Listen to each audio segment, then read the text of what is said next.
이슈가 되는 형사사건, 여러분은 얼마나 알고 있나요?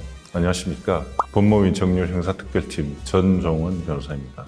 우리 인생에서 건강만큼 소중한 것이 없다고 생각하다가 또 안 아프고 건강에 문제가 없으면 예전에 사던 주식이 왕창 떨어진 생각이 나서 아쉽고 추천해준 친구도 원망스러운데요. 오늘은 투자 사기와 고소 방법에 대해 한번 알아보도록 하겠습니다. 작년까지만 해도 한참 주식과 가상화폐 광풍이 불었는데요. 제가 아는 지인도 평생 주식 이런 거 관심 하나도 없고 전혀 모르는 사람이었는데 S전자 주식을 몇 주 샀을 정도면 전 국민이 거의 주식을 한 건가 싶었습니다.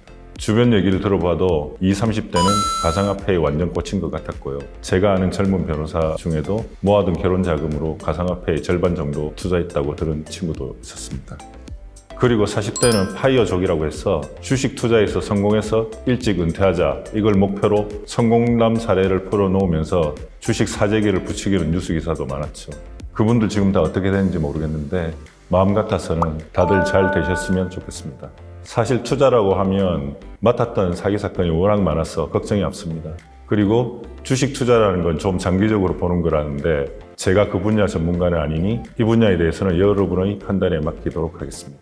투자라는 건 어떤 이득을 얻기 위하여 시간을 사용하거나 자본을 제공하는 것을 의미합니다. 기본적으로 어느 정도 위험성을 감수해야 한다는 뜻이기도 하고요. 그래서 투자라고 하는 건 정말 다양한 종류와 부문의 투자가 있는데요. 경제적인 관점에서 투자라는 것 자체가 사실 내가 넣은 원금을 기본적으로 보장하지 않는다는 것을 의미합니다. 그러니까 나는 원금 보장이 반드시 필요하다고 하시는 분들은 절대 투자라는 걸 하시면 안 되고 아무리 상대방이 원금을 보장해 준다거나 무조건 굉장히 큰 수익 보장을 약속해 준다고 할지라도 그런 약속일수록 사실 지키기 어려운 경우가 매우 많습니다.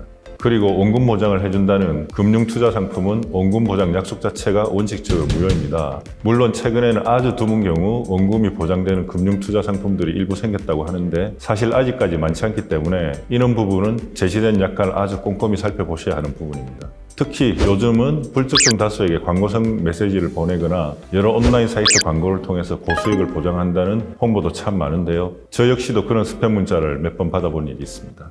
메신저 오픈 채팅방 이런 데서도 주식 리딩방이니 뭐니 하며 컨설팅을 해주기도 하고 심지어 비싼 금액을 받기까지 했다는 기사를 본 적도 있습니다. 이와 관련된 피해가 현재까지도 정말 많이 발생하고 있는 실정입니다. 일반적으로 공인된 금융기관에서는 비록 수익이 높지 않더라도 믿을 수 있는 상품을 대개 취급하고 있지만 공인된 금융기관 직원의 권유 상품도 경우에 따라서는 심각한 하자가 있는 경우도 있었는데 그 실체조차 불분명한 이들에게 말도 안 되는 수익률의 상품이 있다는 유혹에 넘어가는 경우 사기의 범죄 피해자가 될 가능성이 매우 높아집니다. 그럼에도 많은 사람들이 이런 달콤한 말에 현혹된 이유가 무엇일까요? 당장 여기저기서 성공한 소식들이 들려오고 내 돈은 그다지 늘어나지도 않은 채 잠을 자고 있어 나름대로 위기감을 느끼기 때문입니다. 하지만 장밋빛 꿈은 잠시, 이런 경우 결국 투자 사기 고소로 마무리될 수밖에 없습니다. 이제부터는 구체적인 투자 사기 관련 사례를 한번 살펴보도록 하겠습니다. 가상화폐는 젊은 분들이 아마 작년 한 해 동안 가장 많이 관심을 가졌던 아이템일 텐데요. 이런 가상화폐를 이용하여 투자 사기 행각을 벌인 케이스도 많았습니다. 대표적인 케이스가 유명한 가상화폐를 구입해 준다고 속이고 돈을 송금받아 놓고 가상화폐를 구입하지 않고 다른 곳에 돈을 써버린 경우였는데 이런 경우 처음부터 가상화폐를 구입할 의사 없이 돈을 편취할 의사로 기망하였다고 인정되면 사기죄가 성립하게 됩니다. 그리고 또 다른 케이스는 자신은 블록체인 기술 전문가이며 A라는 가상화폐를 개발한 사람이고 이제 이를 거래소에 상장시켜 고수익이 예정되어 있는데 그 전에 이를 먼저 구매할 기회를 준다는 식으로 수천만 원을 받고 편취한 케이스 역시 사기죄로 실형을 선고받은 사례가 있습니다. 이번에는 주식 리딩방과 관련된 사기 사례를 살펴볼까요? A라는 사람은 2018년 10월경 90여 명이 참여하는 카카오톡 F연구회방 채팅방에 종목 교체 들어가겠습니다. 시기는 미정이고 F 리딩도 비상대책으로 전한 모든 리딩 제가 합니다 하는 내용의 공지글을 게시하여 마치 특정 주가 조작 세력에 비용을 지급하고 그룹의 주가 조작 계획을 알아낸 것처럼 거짓말을 하고 이를 보고 연락한 30여 명의 피해자에게 전화 또는 카카오톡 메시지를 이용하여 한 종목은 레버리지 3 내지 4배 보고 있는 종목이 있고 이 종목은 VVIP 회원에게만 리딩 들어갑니다. 이건 세력이 먼저 아는 종목이고 제가 이미 현금도 다 치렀고 일정을 확인하고 왔기 때문에 빠그러지고 그런 일은 없어요 라는 거짓말을 하여 피해자들로 하여금 거의 주식 리딩 비용을 지불하고 VVIP 방에 가입하도록 권유했습니다.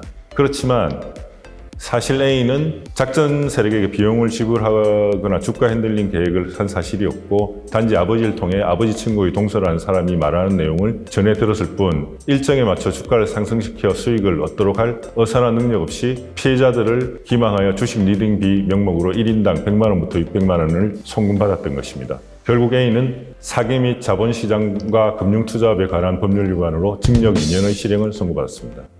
이런 사례들과 같이 투자 사기를 당하신 경우 전문가와 함께 법적인 절차를 진행하는 게 맞겠지만 그것보다 먼저 사기를 당하지 않도록 조심을 하는 것이 좋을 것 같습니다. 특히 혹여라도 아직 검증되지 않은 신기술에 투자를 하려고 하신다면 해당 기술에 대해 충분히 정보를 쌓은 후에 투자를 하는 것이 필요합니다. 사실 투자 사기는 보이스피싱 사건과 같이 노골적이고 일방적인 사건이 아니기 때문에 범죄 성립 자체에 대한 다툼의 여지도 많습니다. 다소 불분명한 내용으로 인해 의도치 않게 소용돌이에 휘말리는 사건도 있는가 하면 처음부터 상대의 재산을 편취하고자 하는 의사에서 악의적으로 기획된 사건도 있습니다.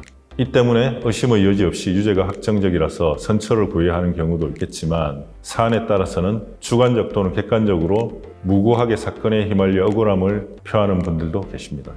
따라서 투자 고소 사건에 대하여 성공적인 처리를 위해서는 어떤 부분이 범죄가 되는지 구성 요건을 정확하게 판단하여 피의자 또는 피고인의 행위가 사기죄에 해당하는지 고의가 있었는지 등을 정확하게 입증할 수 있어야 합니다. 이는 고소인에게도 피고소인에게도 모두 해당되는 내용인데요. 기본적으로 사기죄가 성립하면 징역형으로 최대 10년, 벌금형으로 최대 3천만 원을 선고받을 수 있습니다. 물론 이득액이 더 크다고 한다면 특정 경제범죄, 가중처벌 등에 관한 법률이 적용되어 더욱 가중처벌되는 경우도 생길 것입니다. 따라서 이러한 점들을 고려하시어 법률 전문가의 도움을 받아 고소를 진행하시는 것이 현명한 선택이 될 것입니다. 오늘은 투자 사기와 고소 방법에 대해 알아봤는데요. 안 그래도 여러모로 어려운 요즘 여러분들 모두 평안하고 건강한 날들 되시기 바라겠습니다. 더 궁금한 문의사항이 있으면 언제든 법률 전문가인 저희 정률 형사특별팀에 상담을 신청해 주시기 바랍니다.